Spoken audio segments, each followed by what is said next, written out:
Hey, good evening, everybody, man. This is the Thursday edition, the edition before the Super Bowl. Also, we got some things to talk about. We're going to talk about a Super Bowl preview. We're going to talk about the NBA trade deadline and what happened, with that.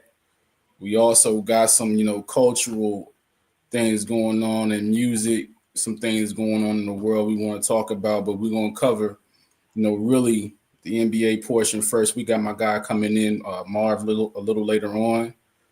But for now, this is because I feel like a podcast. You got myself, Marcus, and you got my guy Nelson. Wait for my guy Marv to come on through. But what's going on, Nelson? What's going on, man? Peace and blessings, everybody. Man, what a day it is to be alive, and Who good you to be telling? around. Good to be around you, good brother. Yeah, Um, you who are know, you telling, man? NBA Yeah, going crazy. We all know it's hyping up, and with the Super Bowl, I'm watching Philadelphia news, and they all up in New Orleans streets, and it's crazy, man. yeah. And then also, just everything that's going on in the world. We're really going on in America. We might jump on that later in the evening, but it's just some weird stuff going on that really shouldn't be going on, but we here now, so what can we do about it? We just got to we live, live, love, and keep moving. That's the best thing we can do, right? Right, all You know day. what I'm saying? But all right, so how did you feel about this, just about the NBA trade deadline? How did you feel about it? Man, I feel that a lot of teams made some business moves. Um, I believe that some people wanted to get out of their team situation. I believe some people, uh, you know, said, "Okay, this is part of the NBA. This is, I can't keep it home, uh, but too Right, long because I know right, I'll get traded." And then no one's safe. No one's safe in the NBA, especially with the Jimmy Butler move, especially with the Anthony Davis move and Luka Doncic's move. So you look at those who are long in the tooth, you know, and you think about the Draymond Greens, you think about the Kuzmas, and you think about those type of role players, and you're thinking, okay, where do we fit these guys? right. And, with these GMs, man, they and even a rookie got traded. I was surprised. I said, how you going to draft a guy and then you trade him? Yeah, So yeah. It's a little look at my God. Hey man, it's a little in regards to the Luca and AD situation, right? Regardless of what is being said in regards to Luca, in regards to AD, I don't think it had anything to do with Luca being out of shape. I don't think it had anything to do with Luca being belligerent. I don't think it had anything to do with AD not being healthy, right? I don't think it had anything to do with Luca not being healthy. I just think that the Dallas was scared to give that money up because it was with 350. They was gonna have to give him, right? And I just would, that. And number two, I just think it was some personal things going on there. It just seems like too many emotions were wrapped up on the Dallas side in dealing Luca. Because just if you look at it from a common sense situation or a common sense point of view, Luca's 25. And I know this has been covered 100 times already, but Luca's 25, right? AD is 31. Luca just took you with Kyrie and a bunch of guys to the NBA finals. And so if he was out of shape then,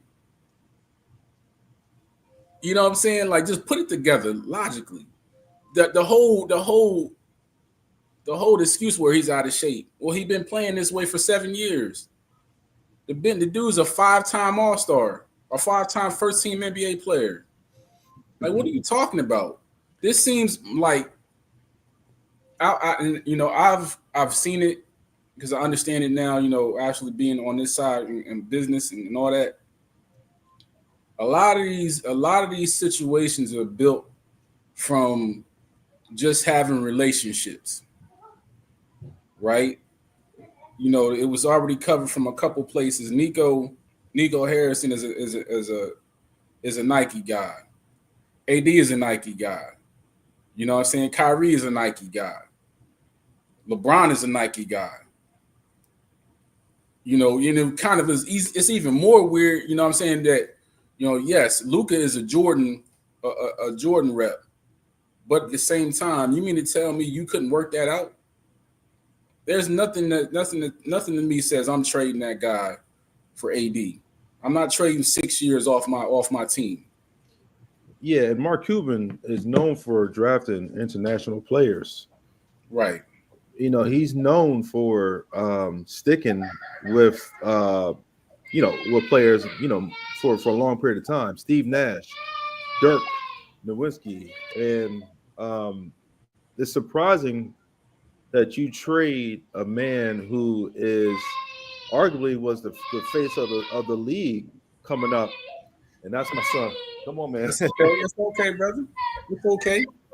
Okay. All right, Daddy, I'll take it. It's okay. Nothing wrong with that. Yeah, You're gonna be all right. You're gonna be all right. It's cool. Hey, buddy. Say hey, Marcus. Mr. Marcus, yeah. Hey. Okay. Okay, Mike. Okay, yeah. So it's funny how Mark Cuban. Okay. It was okay. How you doing? You doing all right? So she asked you how you was doing, man. You doing all right? Yeah, all right. Oh.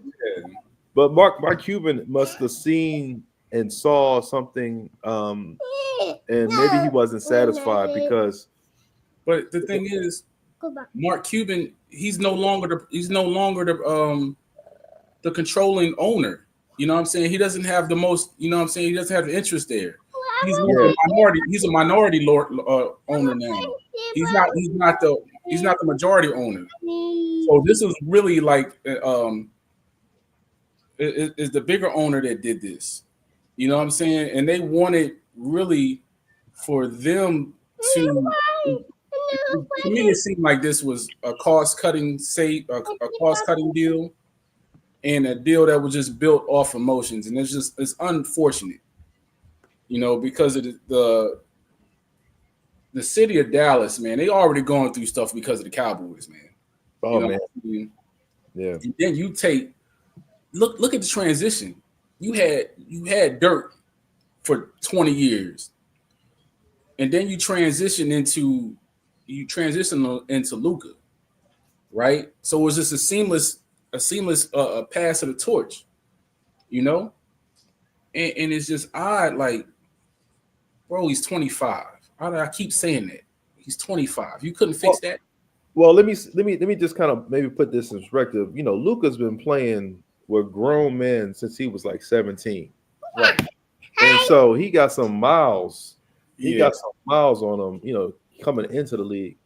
And maybe they saw like the longevity, maybe they want to have a different style of play. Jason Kidd, he is known for fast pace, right? Right. He was known to run the, and spread out the offense and, find open man. Even when Vince Carter was in Dallas, they had him moving off the ball. Right. And I think Dallas, to be fair, they were unmatched in the finals. I was surprised because they were so small how they managed against Boston. Because it was just I was like, this series is not going to Game 7. Yeah. But Dallas is and then you want to bring up the whole beard situation with Luka. That's just him being young. And the former player, I can look at it like, oh, is it not Mashburn? I can see his face right now. The player, Which one? he used to play for Dallas. Golly, he was a 3-point shooter. I can see his face right now, but he took the beard from Luka. Michael Finley. Mike Finley. Yeah. Mike Finley. Yeah. So maybe him and Mike Finley, had a little misunderstanding. Either way, you don't give someone that young and that talented and that skilled away, for easily, for injury prone Anthony Davis. Yeah, it don't make sense to me. And then I guess they were saying, okay, we got the perimeter, right? You got Kyrie, you got Klay Thomas, you got a couple other shooters, right, coming off the bench. But then maybe they just thought they were just too small, right? They needed some height. But you got two big guys that run the floor for Dallas. So maybe they just needed that pick and roll player that, maybe Kyrie, hey, you know how Kyrie could come in and have some type of influence and get people to move around. So it's all different type of, scenarios here. But it just kind of, for what they gave him up for, because I think Anthony Davis, maybe he's not 32 yet. He's still young. But what you gonna do when he, twists that ankle or he pulls that hamstring, It just don't. There we go. It just don't make sense, man. You got that trade, and then you got the whole thing with it's just the home team. With the 76ers. I have no clue, bro. Like, I've been very vocal with my people in regards to just, it's hard to watch them at this point. It is hard to watch the 76ers, dude. And the trades they made during the deadline, I'm like, why? Right? And then some of the people they should have traded, they kept or just released them because they're not doing anything. That's another thing, right? They let go of KJ Martin, right? Which was a young body I think they needed. And they let him go for 2 second-round picks. You know what I'm saying? But yet you're keeping Kyle Lowry, who does absolutely nothing. And why get rid of Reggie Jackson? He can produce. No, see, I disagree. I disagree on this one. Oh no. No, let me say something though. He can get hot, but he's not consistent. I give you that. He can get hot, but he's not good. Slow. He's just slow. Right. He's getting older. Yeah. And then you kept they traded him too. Thank you that they did, because he wasn't doing anything. And then you trade Caleb Martin. Granted, yeah, he got hurt, but why? They traded him right for they traded him for Quentin Grimes, but he's the same size as Maxey, right? Yeah. You need a wing. They needed another wing. And the other thing about it is, on top of it, because it was a 1-for-1, but then they tried to snake the Mavericks, and they ended up now the 76ers ended up giving up 2 more second-round picks because they messed up. This is nothing they have done this year since the ball dropped, since the ball went up in the air in game 1. Nothing they've done so far this year has been right. Like, you're watching these guys play shorthanded, right? They've been playing shorthanded the whole year. You kept an open roster spot the entire year. Watching these guys playing undermanned, it made no sense. It's just nothing. And then on top of it, these moves they did were cost cutting moves. They weren't really to bring guys that could help them this year. And you look back at it, Embiid's been hurt. Every game he's only played 13 games, right? PG's hurt. His fingers hurt now. You don't know what the extent of that is.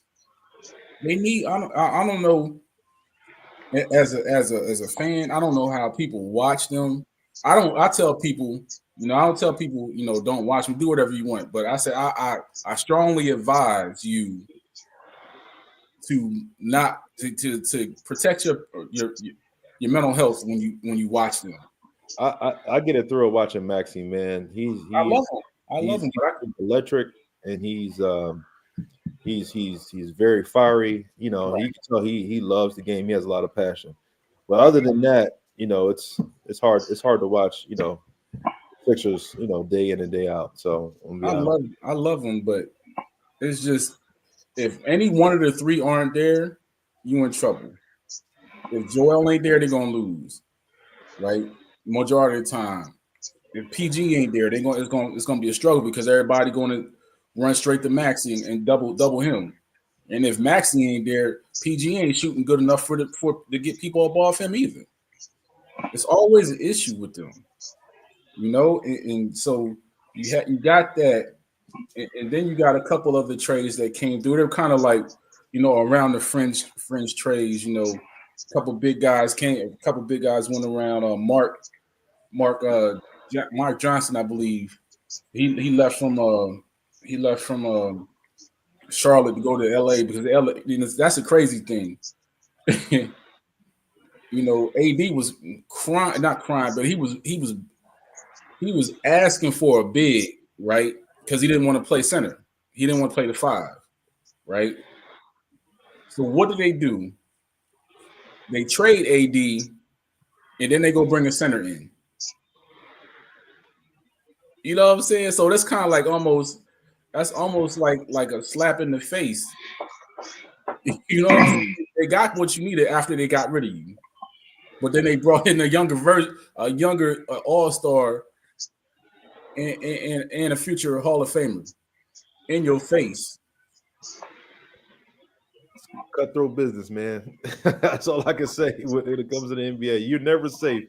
Especially if you're not a LeBron James or a Steph Curry. Because hopefully we get into that Jimmy Butler trade. But yeah, what you think? What you think, Mark? I don't care.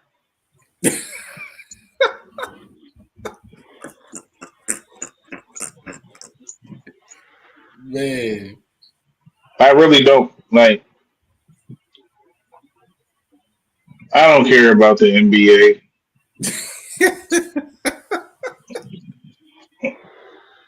Bruh, this where I'm at with it. Like,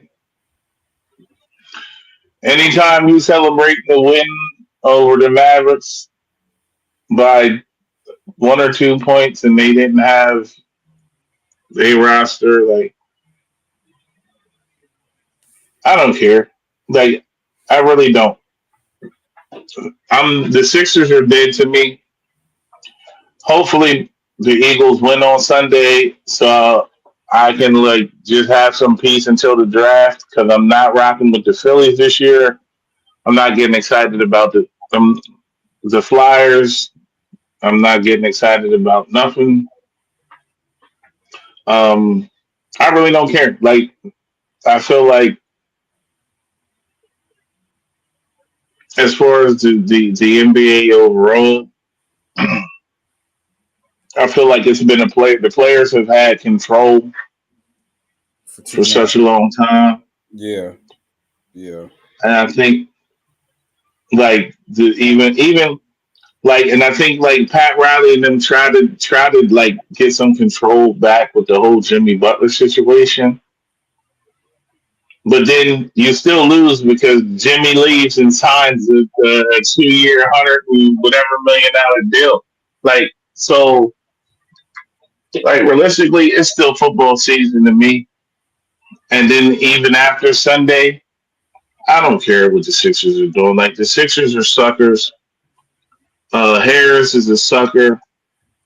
Like, I respect it from a businessman. Like, you watch Embiid in the Olympics, you knew Embiid wasn't right, but you wanted to sell season packages because you just had gave Paul George however many millions of dollars.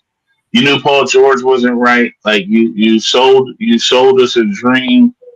Like you gotta understand, I sat through the process, bro. I'm okay with not watching basketball. Like I'm literally okay with not giving a damn what the Sixers are doing or if they're on TV. Tony Worton was the point guard. Yeah. Like Ish Smith was the point guard. Like Rocco was getting major minutes. Like you understand? Like I done seen a team that sold 600 that couldn't put 700 people. I done seen it. Ursula, shout out to my guy Newton. It was more people at Ursula's basketball games than it was at the Philadelphia 76ers at one point. You know what I'm saying? Bro. Like Ursula, Deladon, when Deladon and Khadijah was squaring off, it was harder to get tickets to a girls' basketball game than it was to a Sixers game. I sat through all that. You know what get me? You know what get me, right? Is, and I'm gonna make sure I say this. They just it's not that they lose. It's not because you're gonna lose games. You're not ever in any sport gonna go undefeated. You know what I'm saying? It's just not gonna happen. But it's how they lose. You know what I'm saying? So it's like I don't even blame the coach. It's that they don't, whenever Joel or whatever Maxie or whatever, and whenever PG not there, they don't keep enough competent guys on the roster. Just play. It's like they get in the game, dude, and they just forget that they made it to the NBA. They make mistakes that 5 and 6 year olds make when they first pick up a basketball. They don't know how to inbound a pass. They don't know how to throw a post entry pass. They get to a point where they just stand around, like move. Like you're 6'7", 6'8". Why are you just sitting in the corner? If the ball goes up and you think you got a shot at the board, go get it. They don't even rebound. The ball goes up, they stand around, and next thing you know, the other team's guy is cherry picking, and he has a wide open layup because no one's there. They just don't have enough competent guys on the team, and then the competency doesn't start with the players. It starts at the top. Culture and accountability and those things, they start at the top, man. In any organization, no matter if it's sports, the military, private sector, whatever the case may be. So it starts at the top. So you think Elton Brand? I think he's player operations. No, they got Elton Brand don't got no control about nothing in Philadelphia. Ain't got nothing to do with it, bro. Okay. Yeah, I didn't even cut you off like that, but it ain't Elton, man. Is Josh Harris worrying about the Commanders? And it's more he's stuck. And I feel bad. People want to blame Nick Nurse. I'm like, what is he supposed to do? With what? You don't know. He don't know which of his 3 main guys is going to be there on a nightly basis. Then you put him out there with a bunch of guys that really, some of them shouldn't be in the NBA at all or retired. What is he supposed to do when the rest of the league is 26 and younger? What is he supposed to do? You know what I'm saying? So, I mean, November, I've stopped watching them. Since November, dude. Before Thanksgiving, I stopped watching. If they win, I might check out a highlight, but I don't watch none of it because they lose the same way every game. They have not lost. If you look at the scoreboard, you ain't supposed to really be what's the word? You ain't supposed to be stat box checking. But I know them. I've watched enough of them to tell you exactly how they're going to lose. If you tell me what happened, I'm going to tell you this is exactly why it happened. Because they've shown the same incompetency on the floor and in the front office. Who's worse, Philadelphia or Washington Wizards? The Wizards. The Wizards, yeah. Oh, the Wizards been horrible for 20 years. That's not even close.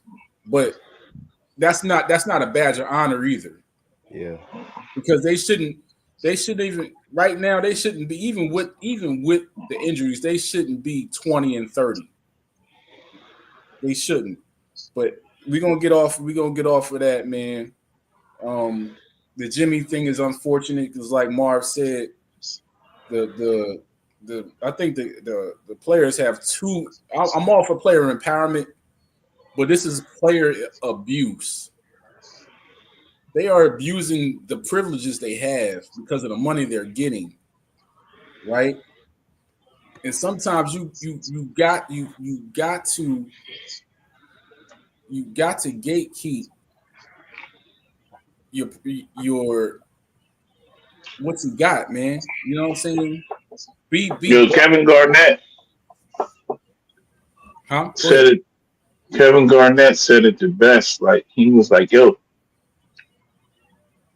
like the people before Jimmy and the people like KG and them, and the people before KG and them, he was like, we bust our ass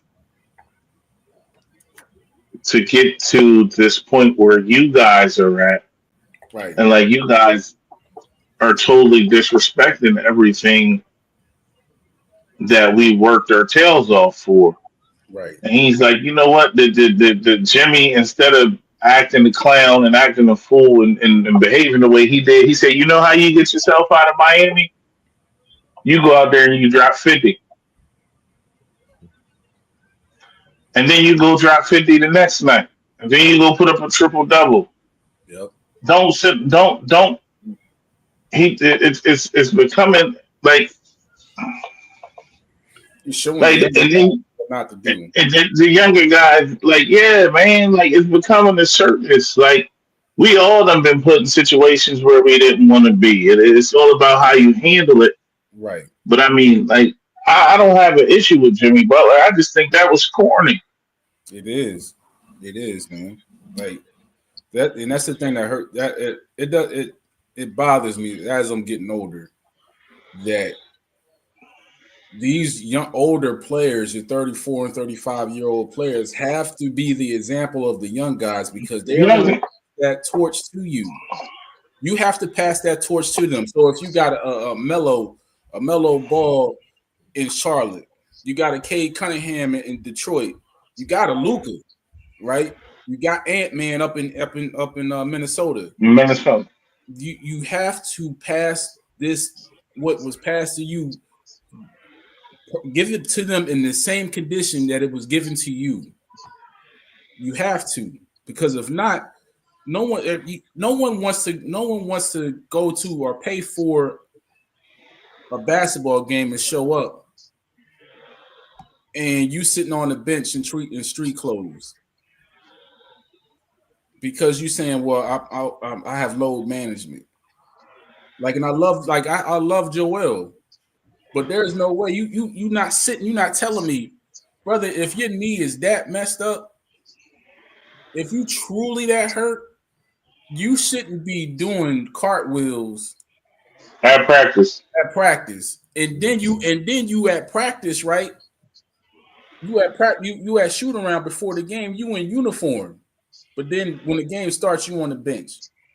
Well, Kobe Bryant said the best. He said a lot of people spend their money and come from afar, and this might be the first time they seeing me, or the last time. Yeah, or the last time. So I gotta be out there. But that's the mentality of I'm playing for you guys, not I'm playing for myself. Right. And that's totally different, with this load management ordeal. And so, bingo. Man. So all right, man. We covered the NBA. Now we're going to talk about this. We're going to talk about the Super Bowl. Marv, what's your initial thoughts, man? I'm comfortable. Yeah, I think this is going to be the fourth one for the Eagles. Since 2000, in the 2000s, this is going to be the fourth one, right? Right. I think the first one, I really didn't feel like Jacksonville, the Patriots were the better team. And I thought we were going to need a super heroic effort from T.O. to win. We didn't win. Yeah. The second one, Brady and those guys were on the roll. I really didn't like the Eagles' chances. But Brady, I think that was Brady. The Patriots had won 2 in a row, right? And they were coming in to win. The Patriots were coming in to win to repeat. Yeah, You're right. Yeah, because they beat Seattle. They was coming Seattle, and then Atlanta. Yeah, and that was going to be the 3-peat, right? Seattle, Atlanta, and then it was Philadelphia. And I was like, that team was that team wasn't. And this is going to sound crazy. Realistically, that 2017 team probably isn't even a top 5 Eagles team as far as talent.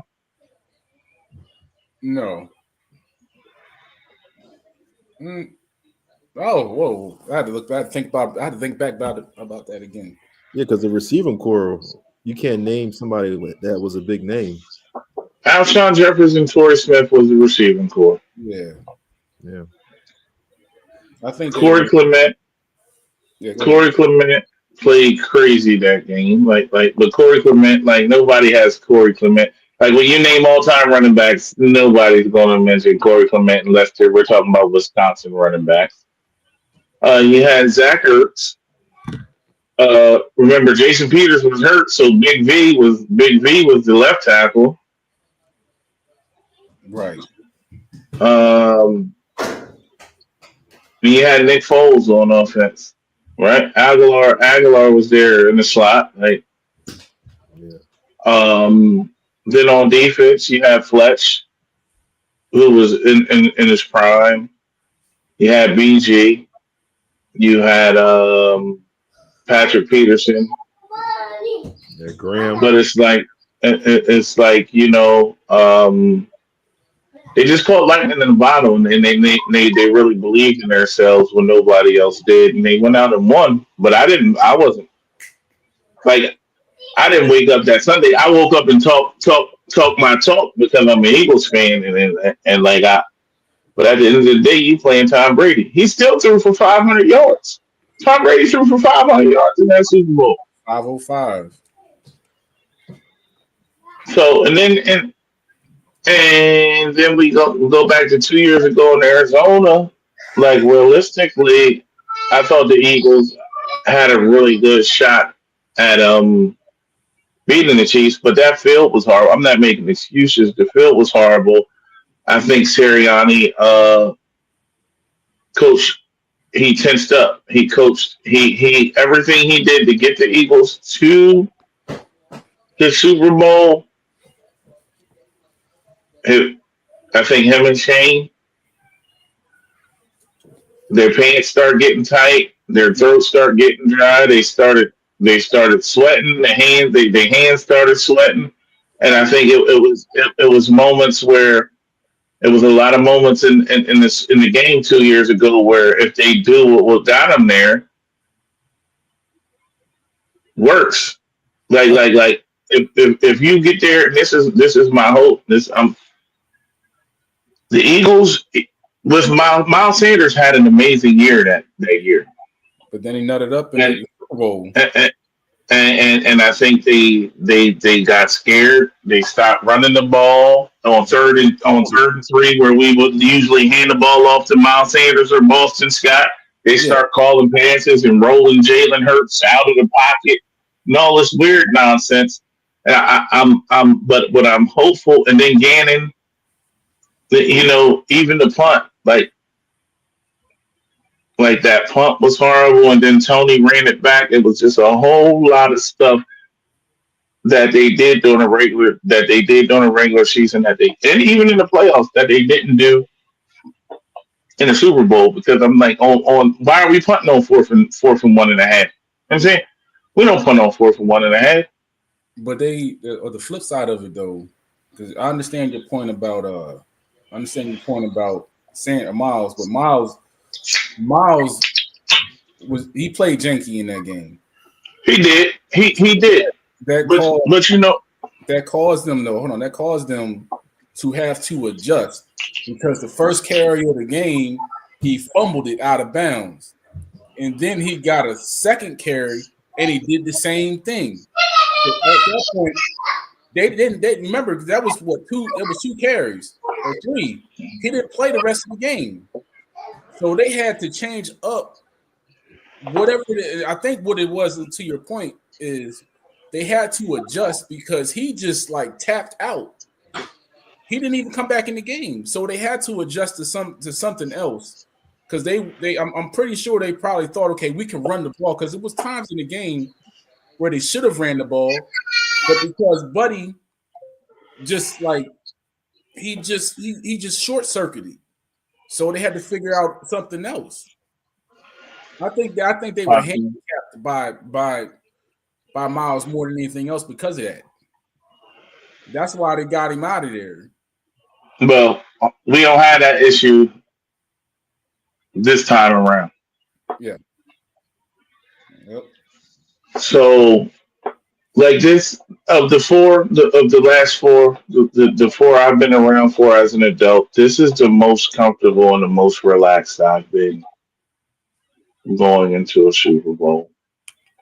I feel like if you are being honest with yourself as a football fan and you break the game down,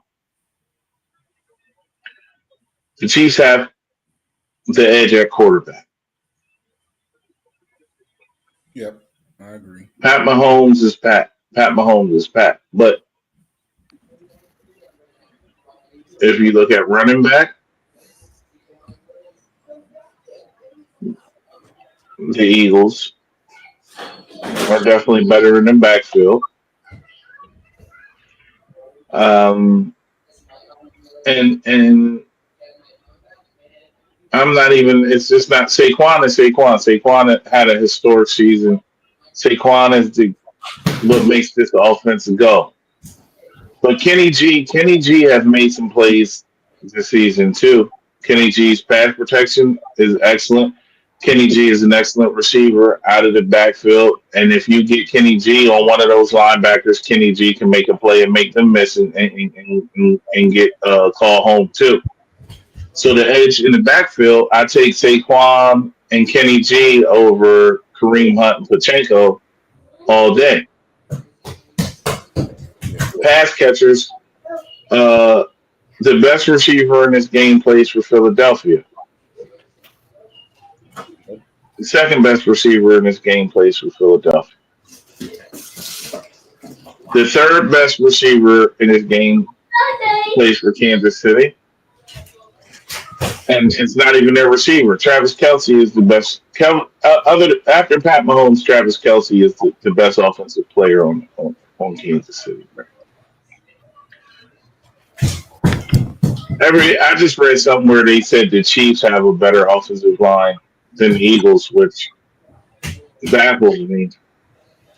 And you know what? You know what's crazy is that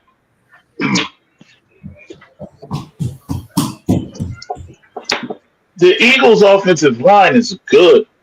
Like, it's really good. And they haven't even played to their potential.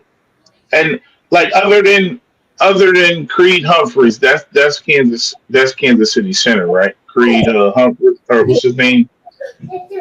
Yeah, Creed Humphrey. Yeah. Creed Humphrey. Right. Creed Humphrey, if we're being honest, Creed Humphrey is the only player on Kansas City's line that will start from Philadelphia. And that's no knock on Jurgens, because Jurgens, I think, is have had a great year. But Creed Humphreys is probably the only player on Kansas City's line that would start in Philadelphia. But they're saying Kansas City has the better offensive line. Excuse me. Defensively, sucks. Yeah, Chris Jones is a dog. We all know Chris Jones is a dog. Yeah. I think if you neutralize Chris Jones, the key to winning the game is neutralizing Chris Jones. Yep. If the Eagles' offensive line and offense I think you run right at can him. neutralize Chris Jones, you got to run at him. Like you got to run at him here. You run at him, and then you make Spags hesitate. Just like because Spags wants to bring the pressure, so that your screen game, like Gainwell, like bring Gainwell and Saquon in the game at the same time. You know who? It's a play. It's a play, and I'm gonna tell y'all, it's a play that I love. It's old. It's an old Cordell Stewart play, right? And they used to run it with Cordell Stewart all the time. My man, who was the offensive coordinator? He did it with Vic a little bit, but I would love to see Jalen Hurts, and it's a two back. I would like to see a two backfield, and I would like to see AJ Brown lined up to the left. You got Kenny Gainwell in the backfield, come out in the shotgun. You got your two backs right here, Jalen Hurts in the middle, and you fake the handoff to Saquon this way, right? Right. Fake the handoff to Saquon this way, and then you have Gainwell come out and run a screen this way. Right. But then you pull Slip screen. no, it's not a slip screen. It's not a slip screen because the line is coming back this way. To the right? Coming back to the Yeah. right? Okay. The line, you running the screen, screen this way, but you got the line coming back this way, and you got Hurts faking the screen, boom, and then just taking off and getting behind the line. What you think? You know what? Oh, go ahead. You got to slow. You got to slow. You got to slow because this is the thing. If Kansas City gets down, you know Spags is going to pressure. All Spags knows is pressure. He's from the Jim Johnson school. Yep. He's going to bring them exotic blitzes. He's going to. You just got to. You run at Chris Jones. You run at Chris Jones, and you do what got you there. But you have to have an answer for when he wants to bring that corner blitz or that safety blitz, and that's all it is. You know who you're facing. You get serious. Another look, yeah, and that's why I believe Dallas Goedert is going to play a really big part. And it's so much. It's like I got so much. Like I believe Spags, if they load the box, they're going to still try to help AJ Brown because I think this. If I'm Spags, like realistically, if I'm Spags, we got to load the box because we can't let them beat us running. But then, like thinking defensively, I put my best corner on Devontae Smith. I'm putting my best corner. Who's that? Snead? What's my man name? Not Snead. One. They don't got both corners. One's in Tennessee now. I got this all written down, but hold on. Let me tell. I'm McDuffie, right? McDuffie is the best corner in Kansas City. But so if I'm Kansas City, you said what? But he's smallest one too. Yeah, that's what I'm saying. So I'm putting McDuffie on Devontae. I'm putting McDuffie on Devontae, and I'm putting my second corner on AJ. But I'm helping AJ. I'm letting McDuffie and Smith go one-on-one. And if Smith wins that, and if Smith beats me to win the game, I'm cool. But I'm not letting AJ Brown. I'm not letting 11, and I'm not letting 26 win this game. This is like I'm thinking as an opposing coach. Like I'm not letting 26 beat me, so I'm loading the box. But then on top of load the box, I'm putting I'm my coverage is tilted towards AJ Brown. So it's good. Smith and Goddard got to eat. Smith and Goddard got to eat. Smith and Goddard are eating. That means that the Eagles are taking what Kansas City is giving them, and they're quite successful at it. And that's what it is. With 88 and 6 have to make plays. 88 and 6 have to make plays on Sunday. And if 88 and 6 make plays, I see this game being over going into the fourth quarter. Yeah. And I agree with everything you're saying, Swerve. But I was just looking at, what is allowed as far as yardage for both of these teams. The Eagles are giving up 351. The Chiefs are getting up 355. So it's going to come down to who has the ball last. And I think excuse me, I'm sorry. Hold on. It's okay, man. It's okay. And I think it's gonna come down to turnovers. Who's going to blink first? And we all know that Jalen Hurts remembers that time he fumbled, and he wants that, as he said when the little kid asked him, he's gonna get his lick back. Okay, Yeah, he's chomping at the bit, and I don't blame him. And Kellen Moore is going to be zoned in and locked in his play calling. We're talking about Spag's exotic defense and his blitzes. I think he's going to counter that. And you know what's going to be a difference maker is Saquon Barkley catching the ball at the backfield. He's going to need to catch the ball at the backfield at some point. Whether it be a screen, whether it be, an arrow route, whether it be a wheel, he's going to have to catch the ball at the backfield because they're going to have his number. They may load the box, they might go nickel, and they might blitz the safety, but they're going to have his number. They're not going to let Saquon beat them. I think you neutralize, like Marv said, you neutralize. It's really three things that I'm looking for. Neutralizing Chris Jones, neutralizing Stone Cold, right? Then I would, like you said, Nelson, I would use Saquon or Kenny out of the backfield because I want to see what those linebackers can really do. Because you never really see Kansas City's linebackers do much. They blitz. They're good in run support. But you never see them do anything in passing support in the pass game. Nothing. I never see them do I never see them cover anybody. You know what I'm saying? And then with that, the next thing that I'm looking for, and it's obvious, and I keep saying I've said the same thing to you guys for months now. I am sick and tired of Jake Elliott. Please, if you could answer a prayer. Dude, you cannot miss any extra points on Sunday nights. Make your extra points and make your field goals. Well, the Eagles are undefeated in games that Jake misses a field goal. Oh, the Eagles are 5-0 when Jake misses a field goal. Man, dude, look at that omen. So look, everybody be like when he missed extra points, I'd be tight.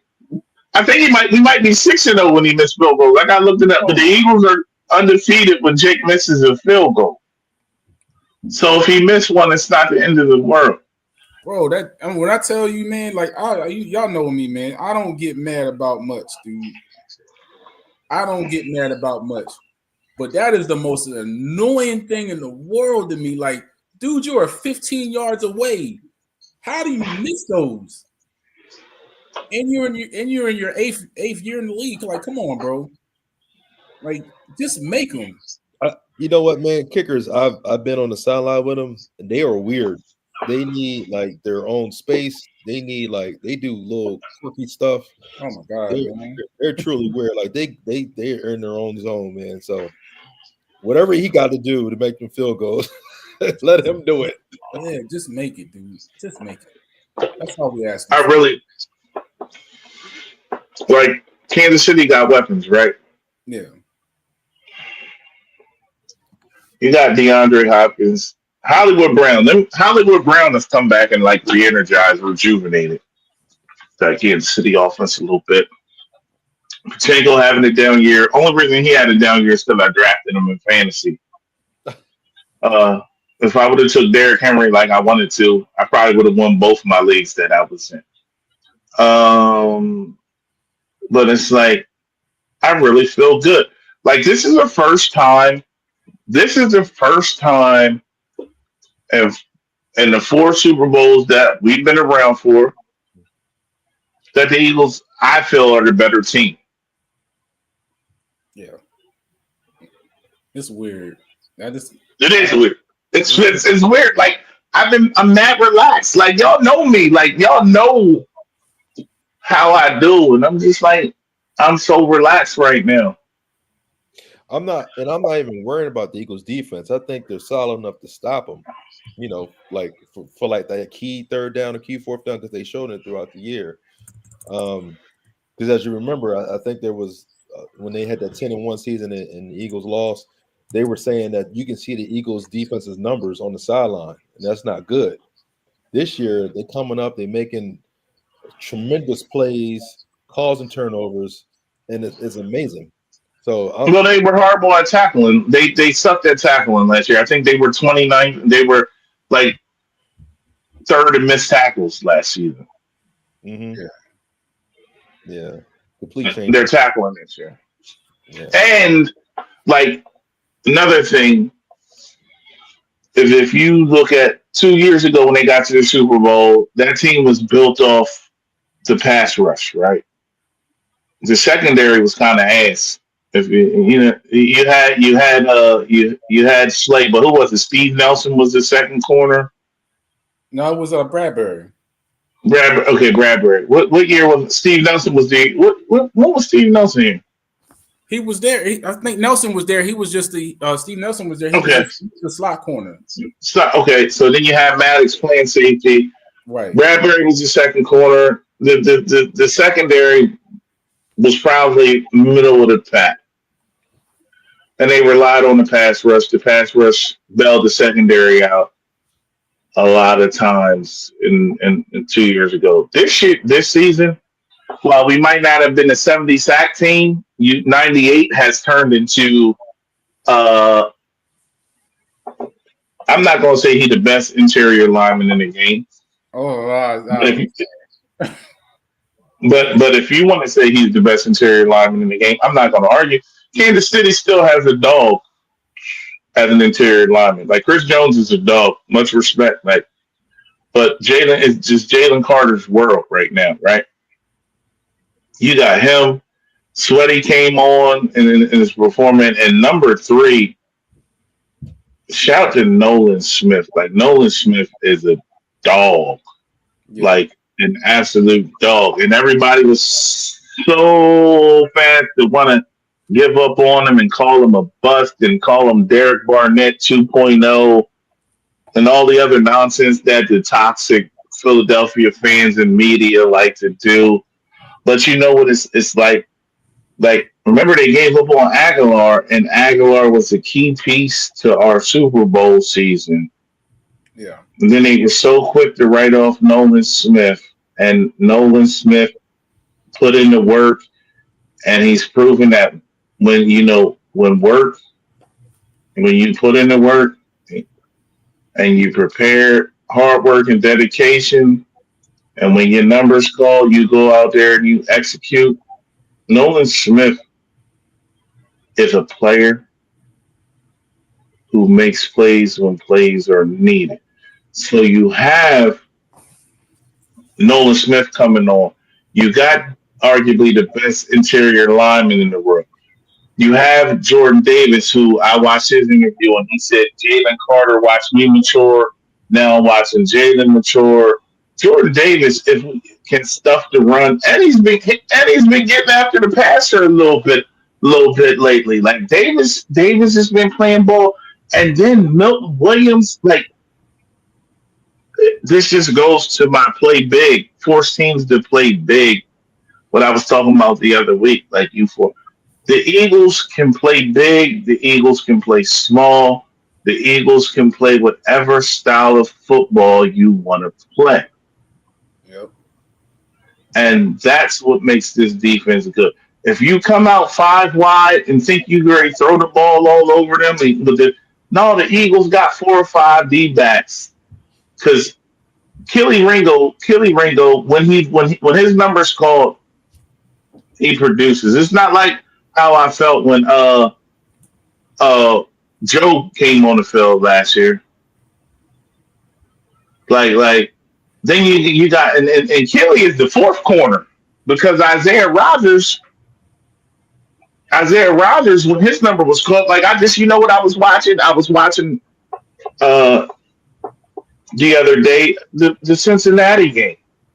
Slay goes out, Slay gets hurt, Rodgers comes in. We all knew when he was on Jamar Chase where the ball was going. Yep. Rodgers knew where the ball was going. And it goes to what Dorsey was saying. The first 3 or 4 weeks, they were still learning. But if you watch, Rodgers went up to make the play on the ball and tapped it to Gardner Johnson because he knew Gardner Johnson. He knew where CD was supposed to be. And CD knew where CD was supposed to be. And Rodgers tapped the ball to CD, and we got a turnover. This defense is playing lights out. They're forcing turnovers. This defense is way different than the defense was 2 years ago. Like, I really feel good about what they're doing. I feel like they have a legit shot. Like, I mean, Kansas City's still the favorite, but I don't know. I know why they're the favorite because they have 15. Let me ask you this: do you think the X factor for the Chiefs is DeAndre Hopkins? No. You No. think he's their secret weapon because you got Worthy, you got or Kelsey, and they might tap into getting more targets. And then I don't know. You notice that last play against Buffalo, Samaje Perine had that nice. He actually described the play you're talking about. He went across the field and caught that flat route. I don't know. It's just you got to think about Andy Reid's mind. He's always using guys that you don't hear about, and you might. Here's what it is. There's no Nakobe Dean.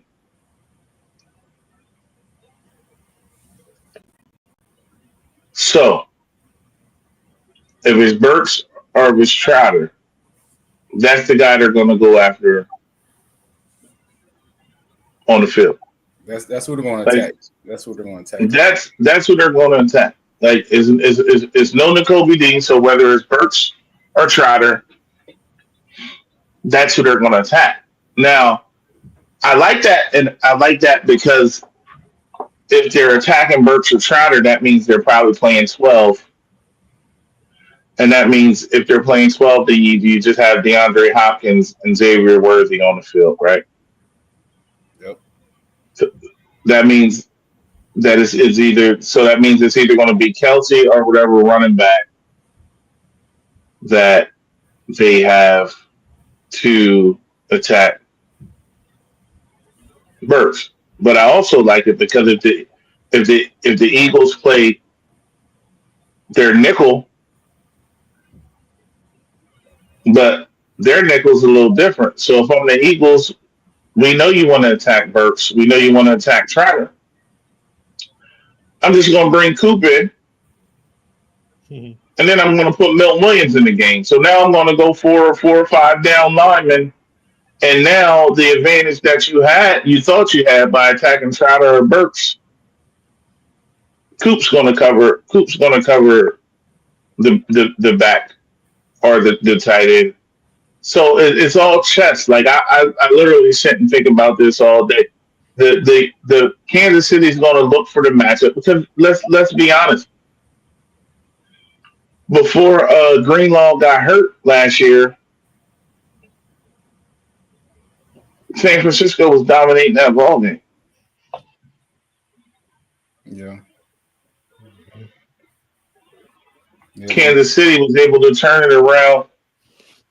Once Greenlaw got hurt, they were able to attack what San Fran was missing, and San Fran was unable to adjust. But the way to counteract that is Coop. Honestly, Mitchell was probably Mitchell or Verse. Like it's really a two players for the rookie defensive rookie of the year, right? It's either Mitchell or Verse. But after Jalen Carter, Cooper might be the most Braun. After Jalen Carter, you got Braun. Yep. But after Braun, Cooper DeJean might be the most important player on that Eagles defense because that means Avonte Maddox doesn't touch the field. And that means Cooper's 6'2", 200 whatever pounds, underrated speed, physical. We see how he came up and made the tackle on Derrick Henry. He's physical. And I'm fine if there's a couple plays where Coop is one-on-one with Kelsey got to win those. If Kelsey don't win, like Kelsey has to win those because that's the matchup. Because I would rather have Cooper on Kelsey than Burks or Trotter Jr. Kelsey like to find. Yeah, Kelsey. I take my chances.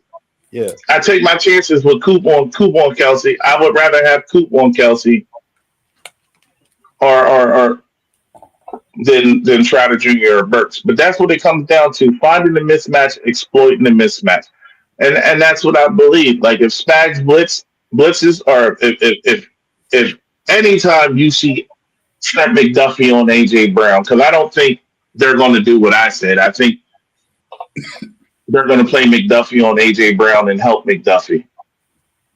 But if you see that, if you look up like in the Washington game, on 4th and 5, I think they came to the line. They knew they was going for it. They came to the line, right? Yeah. And they said if they load this box and they leaving Lattimore outside one-on-one with AJ Brown, we tossing the ball up. Yeah. If they don't load this box and they playing off, we handing this thing to 26. Like, and that's where Jalen Hurts don't get his credit. Like, Jalen Hurts comes to the line and makes the right read and right call the majority of the time. And I think that's what it is. Like, you got number one, he's so calm, he's so cool, he's so collected. Like, I'm okay. Like, I'm okay. And not only Jalen Hurts, but Saquon Barkley reads the defense too. So, in hence, you got two masterminds back there reading the defensive front and the linebackers. If you remember against Washington, it was against the Rams. Saquon's like, give me the ball. You see they're open on this side, and they switch sides. I don't know if you remember that play. So you got two great minds back there looking at the defensive scheme, which is an advantage. Yeah. So, all right. So we pretty much dissected the game. I'm pretty sure you know where me and Marv are going. I'm saying Eagles going to win. I think it's going to be, I want to say 28-20. I want to say 28-20. I think that's going to be the score. I think Pat is going, Pat's going to do Pat things. But I just believe in this team, man. Like I have Marv, I just have no this whole every since that ball, the last, the clock hit 0 in the championship game. I just have not thought once about the Eagles losing. Even as it gets closer, each day that gets closer, I have no fear. One, because I'm not playing. Number two, I just believe the Eagles are going to win. I don't have one thought of me that says, man, something's going to go bad. I just think this is the most complete team they've had ever, and I just don't believe that the Chiefs can beat them. Is this prediction time? Yeah, that's what I think, man. 28-20. I think it's going to be 35-32. I think the Eagles are going to win. They're going to edge them, and I think it's going to come down to a field goal. And the defense is going to step up for the Eagles, and then the last possession is going to come down to Jalen Hurts, and he's going to win the game because it's always come down to Patrick.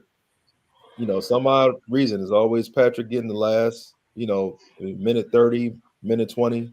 I think it's going to come down to Jalen, and he's going to stamp his way to being, talked about as one of the elite quarterbacks in big games. Yep. This is time, man. This is time. What you thinking, Marv? I'm thinking like this. Every week since the bye, the Eagles have gone out and punched whoever they play in the mouth. Right? Yep. So like they came out, they punched the Browns in the mouth. It wasn't pretty. They came out, the Bengals scored first, and they didn't panic the next week, and they just punched. They just kept punching. They just kept punching. A few weeks later, it was like, oh, you guys ain't really. They struggled with Jacksonville, but they won. You guys ain't beat nobody. Wait till you play Baltimore and Pittsburgh, and you got to play. Wait till you play Baltimore and Pittsburgh. They come. They go down to Baltimore. Baltimore gets up early. No panic. No panic. Punch him in the mouth. We just gonna keep punching. We just gonna keep punching on him. You know why? Because it kind of reminds me. The Eagles remind me. The Eagles aren't brawlers. They're brawlers, but the style of football, but because the way they run the ball, but they're not brawlers. Like the Eagles are really like the Floyd Mayweather of football right now. Because what they do, and you got to think, like we're looking at an offense who didn't score in the first quarter for the first 6-7 games of the season, and still average almost 30 points a game, right? So I look at it like you look at the Baltimore game, and it's like Baltimore doesn't give up. So Baltimore doesn't do this. Baltimore doesn't do that. Baltimore got up early. The Eagles seen how the Baltimore Ravens were playing them. They make the adjustments. This Eagles team has. You ever watch a Floyd fight? The first 4 rounds, it looked like, oh shit, Floyd might be in trouble. This dude done figured Floyd out. Yeah. And then by round 7, we like, oh man, yeah. Well, what we even watching this? What we even watching this fight for? Because you give up the first few rounds to figure out what the plan is. Once you figure out your opponent, you just punch on him. And Floyd did it best. He punched on him and didn't get punched back. And everybody say he ran. But no, he ain't ran. Just because you boxing don't mean that. Just because we boxing don't mean I gotta get it. Yeah. So I think you tired. He made you the Eagles have figured it out and say we going the first quarter and a half, boom, boom, we're gonna fill it out. We're going to fill it out, and we're going to find out what we need to do. And then the third and fourth quarter is where they turn it on. That's where 26 gets busy. And we seen that. And then we played Pittsburgh. And what did Pittsburgh say? Oh, 26, we not going to let 26 do nothing. We not letting 26 do nothing. What the Eagles do? Oh, we only need 26. You could have took a PTO day, honestly. Yeah. Because you could have took a PTO day, 26. Because we already let number 1, number 11, and number 6 gash it. So it's realistically with Kansas City, you have to pick your poison. And I'm really comfortable with if Kansas City comes out and says we playing 8 dudes in the box. And I hope they do that. I hope Kansas City says we playing 8 man in the box. And I hope they run blitz. I hope Kansas City run blitzes. I hope they leave McDuffie on whoever. You can put whatever one McDuffie ain't on. We're gonna throw at McDuffie first off, especially if he's on 11, like because he's too small. Pick your poison.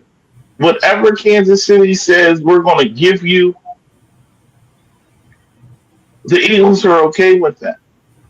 The Eagles are okay with that. You have the best number 2 receiver in the NFL. Like, no disrespect to T. Higgins, no disrespect to Cooper Kupp and Puka, no disrespect to Debo and IU, no disrespect to. Listen, number 6 is the best number. Number 6 is the best number 2 receiver in the NFL. You have a top 5 number 1 in the NFL, right? Yep. Who better than AJ Brown? Jamar Chase, Justin Jefferson, and Jordan Addison. Jordan Addison and Devontae Smith. I take Devontae Smith over Jordan Addison all day. But you think Devontae Smith over St. Anthony Brown? Over who? St. Anthony Brown out of Detroit. You mean St. Brown? Let's say St. Brown. Yeah. He the number 1. Crowder Jamison Crowder the number 2. Okay. I take AJ Brown over St. Brown all day. Okay. So I got. Go ahead. So I give you Jamar Chase and Justin Jefferson, right? I might even if I'm feeling okay, CD Lamb. I'll give you CD Lamb. That's just because I don't feel like arguing with Cowboys fans. All right, so I got 28-20. Nelson, you got what? You got what again? 35-32 Eagles. What you got, Marv? I think going into the fourth quarter, it ain't even going to be a game. This is what I'm telling you. It ain't going to be a field goal game because if it's a field goal game, Kansas City's going to win. The Eagles' mindset, we got to blow these dudes out. We got to keep punching on them. And you know what? They going to punch on them. They going to punch them. Remember that interview with Marshawn Lynch on 2020 when he said, when I just keep punching your face over and over and over and over and over and over and over. Bruh, that's the mindset. You got Mekhi Becton, who ain't never been to the playoff. Mekhi Becton been to the playoff. The Jets told that man he was trash. You got Lane Johnson. You got Mailata. What did Mailata is out here dogging them. He was dog like these dudes are ready to get their lick back, man. It's 35-17, 35, 30, 31-21. Like it's going to be close to double digits. 31-24. 34-24. Like, because that's how it has to be. Like, it's no, I don't want it can't be close. It got to be over. Like, the Eagles have to be at the end of the third quarter. The Eagles have to be driving down the field to go up double digits, or they have to be on defense already up and getting a stop. Like, I want them to put the game away by the third quarter because I got some whiskey over here from 2000 whatever that I said I wasn't opening until the Eagles won the Super Bowl again. And I thought I was going to open it 2 years ago, but they called that call on Bradbury. I think the Eagles win by almost double digits. And I'm not saying this because I'm a homer. I'm saying this because I believe every option and every strength, anything that favors Kansas. Kansas City has 15. And we've seen when you have a really good quarterback can win you games. But I also think that a complete team, a team that can pass the ball and run. Kansas City's run game has been non-existent this year for a lot of the season. Kansas City's passing game has been non-existent for a lot of the season. And 15 has just been making magic. I think this is Kansas City's most complete team, too. I think Kansas City has been an offensive juggernaut for the majority of the time they've had Pat Mahomes. But I think this year they've relied on getting rid of Snead and McDuffie. McDuffie being the guy, like I think this is the most vulnerable Kansas City team we've seen in the last 5 years. Other than like even I think they lost to Tom Brady. I think that Tampa team, that Kansas City team was better than this Kansas City team because you take into account they were so explosive offensively and they still had Snead and McDuffie and Chris Jones, but I just believe like the Eagles, whatever type of game, whatever Kansas City says, because we played the game, Nelson. So the coach says, hey, if we can force this guy to do this, we can be in the game.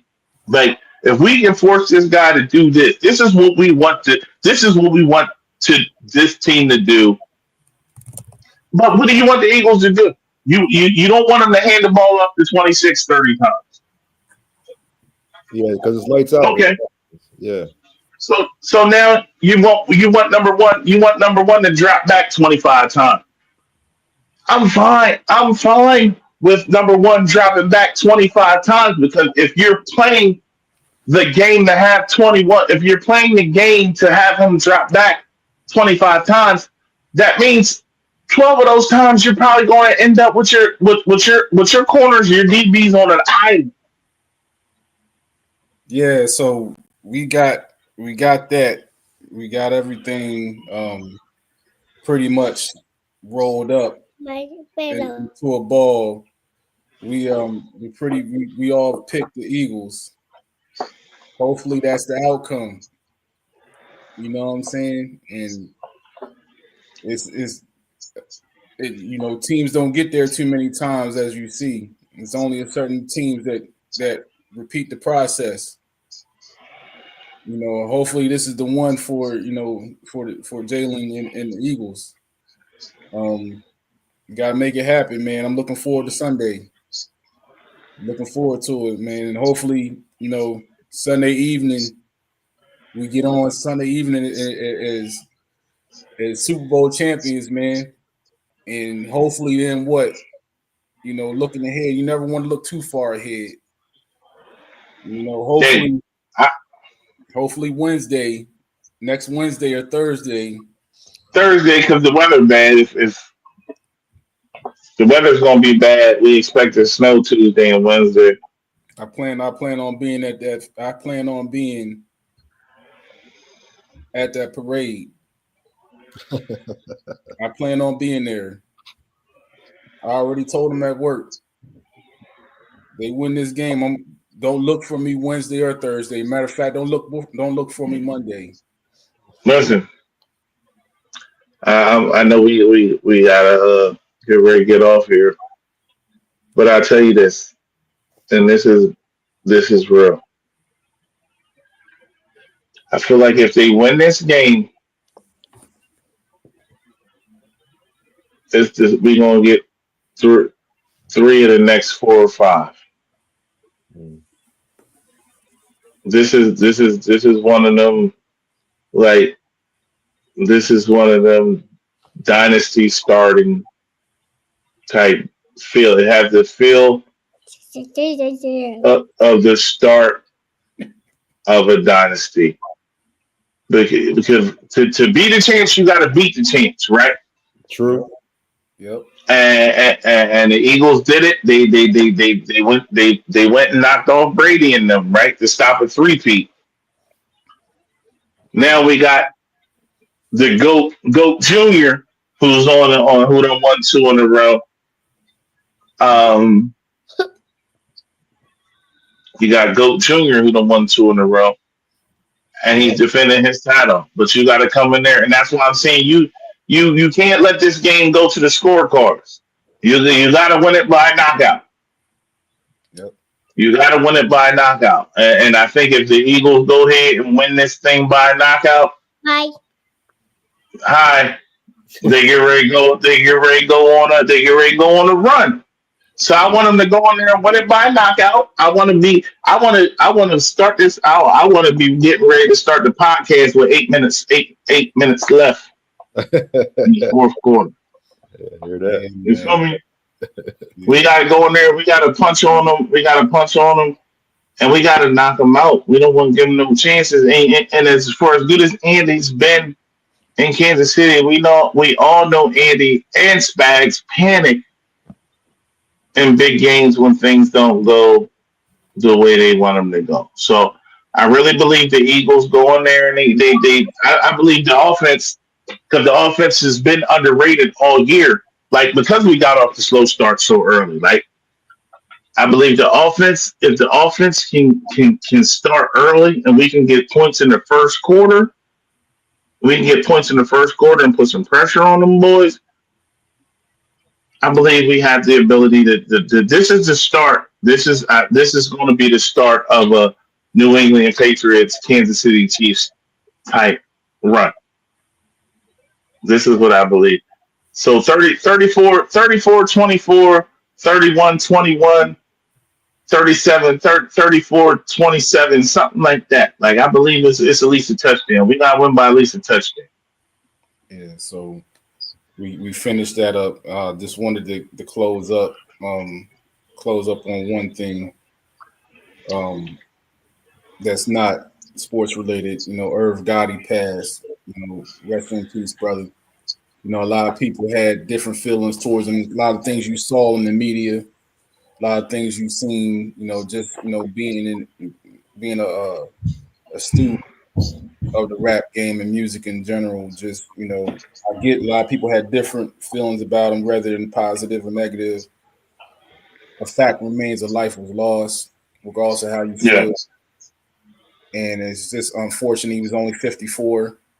And people say only 54, but at the same time, that's still young. Fairly young man.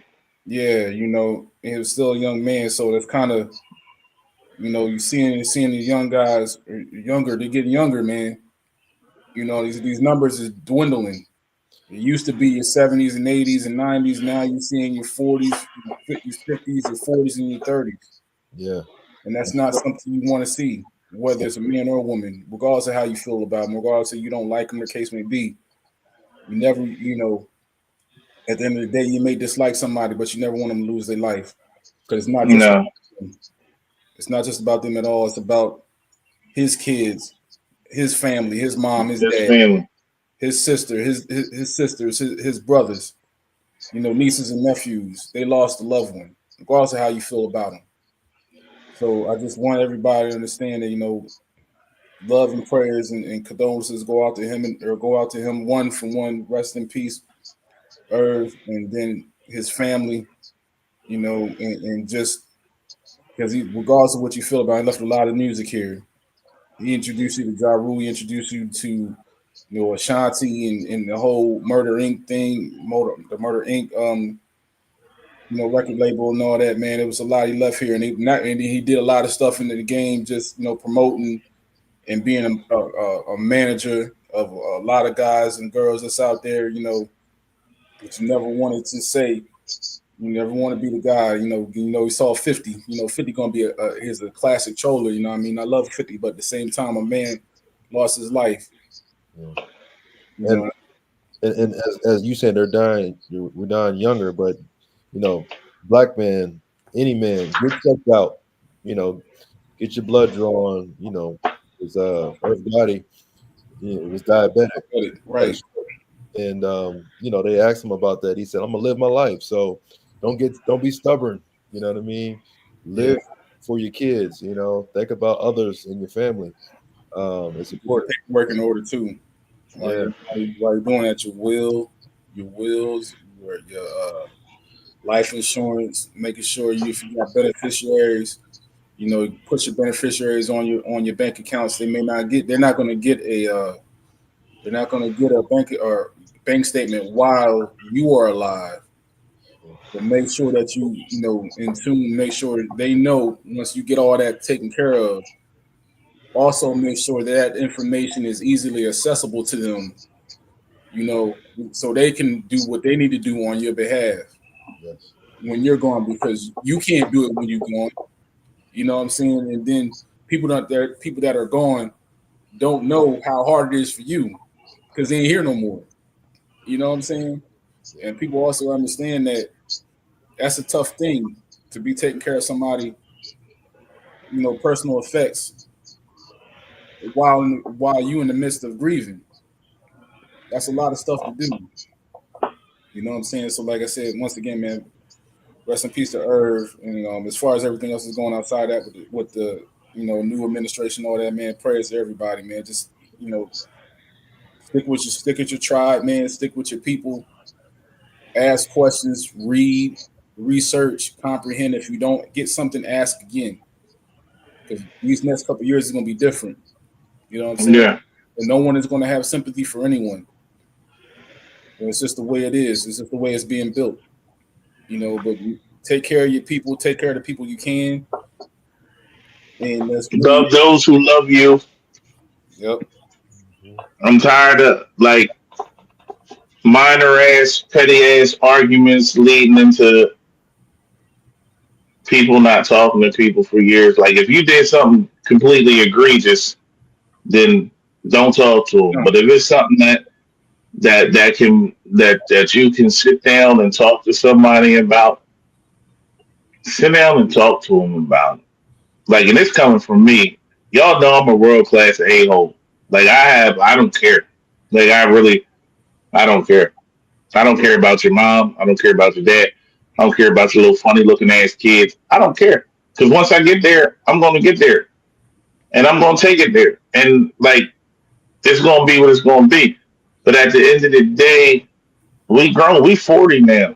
We 40 plus. If it's something small, something dumb, something stupid, sit down and have a conversation. Sit down and talk about it. Just sit down and say, hey, Nelson, I didn't like the way you said this to me in 1987. You know what I'm saying? But I don't like the way you did this. And I think part of the issue is people pride getting away, man. I was just looking for how to say it. We all got pride. And some people just sometimes they never grew up. I just know tomorrow. You gotta grow. I just don't know. Tomorrow's not promised. So the last it's not. One, could be detrimental or it could be beneficial. So and some people just never grow up, and they never got the mentorship that they needed growing up, or they did, and they refused to take heed to what was said. And now you see the ramifications of it later on in their life. They don't have anything to look forward to. know what I'm saying? You know, and it's more, you know, it's both women, men and women. You know what I'm saying? But I think, Some men have women tendencies. and I think it's more men than women. You know what I'm saying? And people are like, no, you being, you know, you being kind of, you know, preferential. No, I said, no, dude. It's just that we have to set an example. We have to set an example as men. You know, they, you know, yes, you want the woman there to be able to help steer you, help you when needed, but you got to be the captain of the ship. You know what I'm saying? She can point you to directions. You know, she can give you the directions, but you got to be the captain. And if you don't know where if you ain't confident, you don't know where you're going, or she see that you not who you say you are, then how you expect her to take, you know, any leadership from you? These dudes tender. Yeah, it's too many, and I think a lot of it is, and don't get me wrong, you know, because I want to make sure we close this up quick. I think a lot of it, man, is just people are being handled with kid gloves now due to, you know, mental health, and I get it. Mental health is a big thing, absolutely. You know, get the help when you need it, obviously. But I think a lot of people, it's just, you know, a lot of people are being handled with kid gloves, and they're being enabled. You know, and you keep doing the enabling over the years, and they get into their 20s and their 30s, and by the time they're 40, you still enabling a 40-year-old man. You know what I'm saying? This is the type of person you're going to get at the end of the day. Or it could be a woman. It could be a 40-year-old woman. You know what I'm saying? You keep enabling BS, you're just going to get more BS from that person. And then, you know, and in your 40s, you know what I'm saying? When you graduate going through the years, that's at the time you should be preparing to get ready to stop working. You'd be planning for, okay, I'm about to retire in about 15, 20 years. Maybe if you got everything right, you might be retiring sooner than that. But if you're not doing what you need to do because you just say what it is, you're just a bum. It's a loser. You never want to call a grown man or a woman a loser, but dog, it is what it is. Yeah. Right, like, go ahead, Nelson. It's a sensitive culture nowadays, and no one is able to intake the truth. Exactly. Well, and as you know, men, we have to teach men and bring them up first in the honor of Christ, you know, the fear of Christ, but then, you know, teach them how to, you know, handle certain situations, handle their emotions, be sober minded. You know, it's all to take account. But we gotta stop being walking on eggshells and you know and sensitive, you know, watching who's gonna get canceled and quote. Look, man, it is what it is. It's the truth. You gotta do it. You gotta deal with it and move forward and be active and make a difference. It's tough, man. You know what I mean? It's a tough environment. You know, these cats is tender. A lot of what's going on in this, a lot of what's going on in America is because there's a lack of accountability on all levels. Like if you do something, you know, at the street, you know, in the street, you get held accountable. That might be your life. You know, you might not be here tomorrow. Yeah, there's no accountability no more, man. There's no accountability. You know what it is y'all know me. Like Nelson, we've known each other for years, but Black knows me for a long time. For his whole life. Cat stopped getting punched in the face. That's where society changed. It's like cats stop putting their hands on people for disrespecting them. Because it's like everybody feels safe. Everybody feels safe because you can say whatever you want to say to me because I got this little phone in my hand and I can talk crazy to you because I probably never see you. Until you got to see him. Now, until you have to see me. And I tell people that all the time. You're going to have to see me. Like, I'm still old school. I'm still Marvin. I'm Marvin. When I address my problems, I'm Marvin.